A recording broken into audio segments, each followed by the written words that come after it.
And when I got the recruiting call from Lindsey Hughes, it was a case of, hey, you interested in playing in like against teams like Oklahoma and Nebraska? Well, yeah, that sounds like a great deal, and we'll pay for school.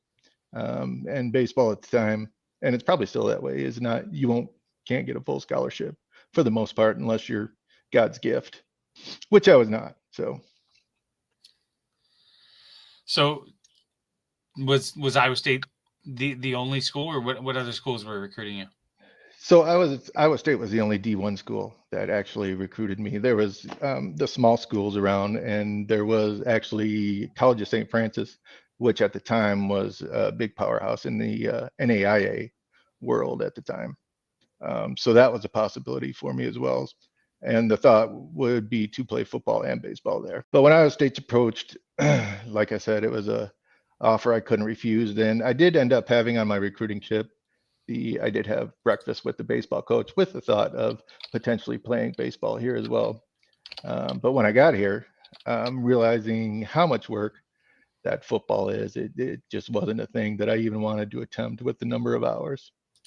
So it became football for life. So actually, freshman year was kind of a blur, um, just getting a handle of everything. Did you were you a freshman in '89? Is that right? And then redshirted 88. or '88? Okay. So I was a freshman in '88, and then basically just was on the scout team that particular year. And then '89, I was actually a traveling redshirt. It was my redshirt year, but because we had such low numbers, I actually traveled with the team. Did get to make the trip down to Tulane, which was kind of cool. That's the thing. So, yeah, but he didn't have the helmets we did either. So that's true. We heard a story from Tim Kriesman about some dented helmets and things yeah. like that in the time too. So I'm not so sure that equipment was super great back then either. So right. And the rock hard turf that you guys were on. Tell us a good Jim Walden story.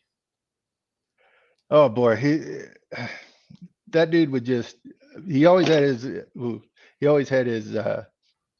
thing of chewing tobacco in his job while we practiced, and you always had to watch out when you got us around in the group and huddled up, because you never know where that spit was going to fly. You kind of had to watch out for that. Back when we started being, or when he turned into the quarterback coach, right, my senior year.